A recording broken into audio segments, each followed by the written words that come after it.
Canada just walked away from a $23 billion American defense deal and replaced it with a jet deliberately engineered to make sure Washington can never touch Canadian military capability again. If you think this is a procurement story, you're already wrong.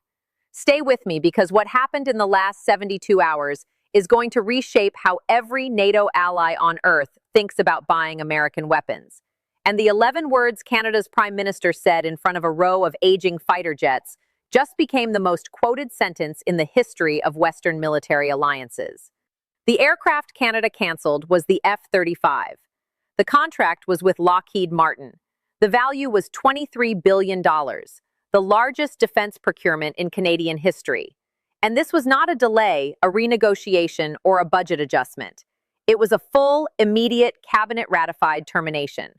Within 3 hours of the announcement, Lockheed Martin's stock dropped more than 4%. Defense industrial suppliers across Texas, California, Washington, Connecticut, and Florida issued investor warnings. The Pentagon requested emergency briefings, and Republican senators from defense industrial states, senators who had stayed carefully silent through every previous confrontation between Washington and Ottawa, began issuing public statements within 24 hours, distancing themselves from the administration's handling of the alliance. If you want to understand why a $23 billion commitment collapsed almost overnight, you need to understand what the F-35 actually is, because most people have never been told the truth about it. Keep watching. The F-35 is not a fighter jet in the conventional sense of the word. It is a 40-year strategic dependency. Every F-35 operated by every allied nation runs on a software infrastructure called the Autonomic Logistics Information System, and that system requires continuous American authorization to function. Spare parts are subject to American export controls that can be administratively tightened or cut off based on political decisions made in Washington. Software updates, and they are not optional because the F-35 is fundamentally a software-defined aircraft, flow through American approval pipelines. Any new weapon a Canadian F-35 would carry requires American certification before it can be integrated, which means the country that bought the aircraft does not fully own the aircraft. The country that sold it retains operational leverage over it, indefinitely. And for decades, the implicit assumption was that the United States would exercise that leverage in good faith with its allies. That assumption did not survive this administration. Subscribe now if you're following this story. We're updating the analysis daily as the alliance consequences develop. The specific trigger inside Canada's National Defense Assessment was a statement Trump delivered at a rally in October, in which he explicitly referenced the possibility of reviewing American defense cooperation with Canada if Ottawa did not accept his trade demands. Canadian defense analysts reported it as political rhetoric. Canadian defense officials treated it as a national security signal. Within 72 hours, the Department of National Defense convened an emergency strategic capability review focused on a single question. Does the F-35 program represent acceptable risk for Canadian sovereignty under an administration that has publicly shown willingness to weaponize American leverage against Canadian interests? The review panel delivered its conclusion within 10 days. The answer was no. But here's where the story takes a turn nobody outside the Canadian Department of National Defense saw coming. Because Canada didn't just cancel. Canada activated a contingency that had already been prepared. The replacement was not announced as an open competition to begin in the coming years. It was announced as a completed contract, negotiated in parallel over the preceding 8 months as a contingency against exactly this outcome. The aircraft Canada selected, the Saab Gripen E, built in Sweden, was already a finalist in the original Canadian fighter evaluation. The operational data existed, the cost projections existed, and the strategic logic was airtight. The Gripen is optimized for Arctic operations. Its lifetime operating cost across a 40-year cycle is approximately 40% lower than the F-35. Sweden has no territorial ambitions in North America, no colonial history in the Arctic, and a defense industrial tradition built entirely around selling aircraft to nations that want operational sovereignty rather than managed dependency. And Saab's contract includes full technology transfer and licensed production inside Canada, assembled at a Canadian facility operated through a partnership with Bombardier and CAE, with Canadian workers, Canadian engineers, and Canadian industrial capacity.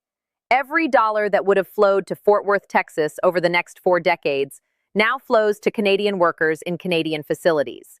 Every software update that would have required American authorization now requires only Canadian-Swedish coordination. Every spare part that would have been subject to American export control now comes from domestic production or Swedish suppliers operating under Swedish law. Every weapons integration decision that would have required American certification can now be made under Canadian authority. The Gripen selection is not just a replacement fighter. It is a 40-year declaration of military independence. The Saab board confirmed what every defense analyst already understood. The Canadian contract is the largest export deal in Swedish defense industrial history. Warren Buffett, a 7-decade analyst of trust-based commercial relationships, addressed the broader implication with the kind of authority only that track record earns. American defense industry has been structurally repriced in a way no administration can reverse.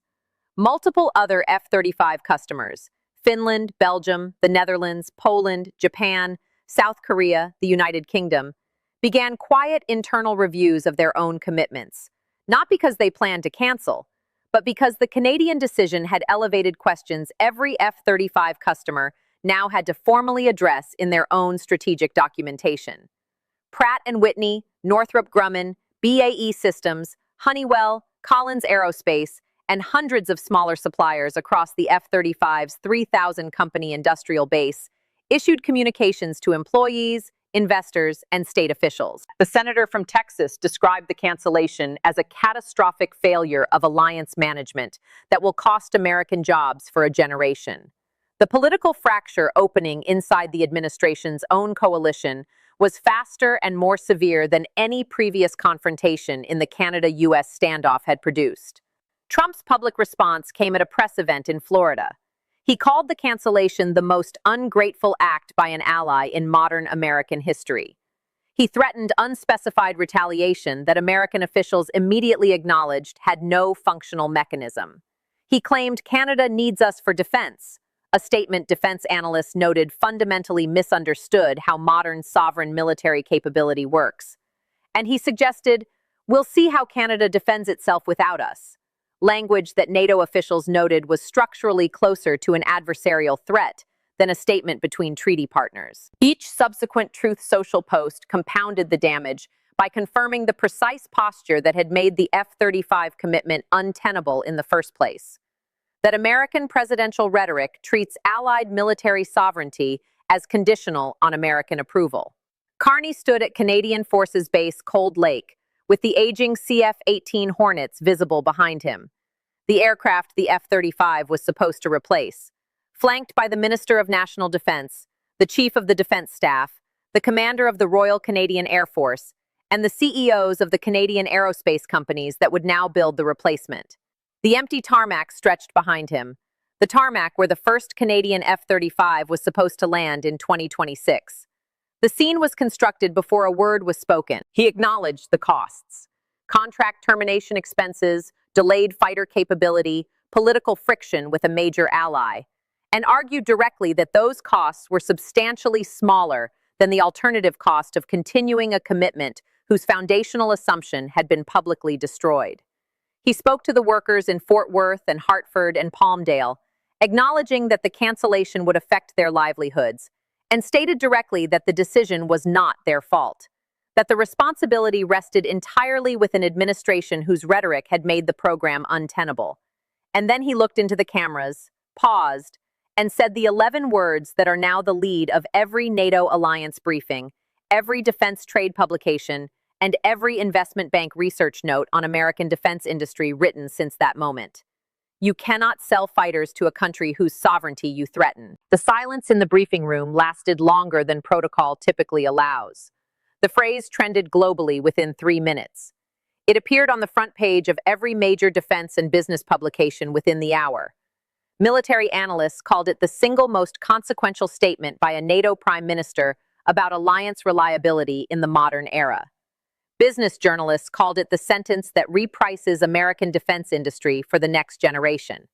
Because it does not describe a transaction, it describes a principle. And principles, once stated publicly at that level of precision by that level of authority, do not expire with a news cycle. They become the framework through which every future allied defense procurement decision gets evaluated.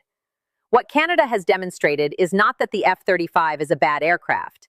It is that the political conditions under which the F-35 remains operationally viable can be destroyed by the rhetoric of the government that sells it. And once destroyed, no amount of diplomatic repair restores the strategic confidence a 40-year military commitment requires.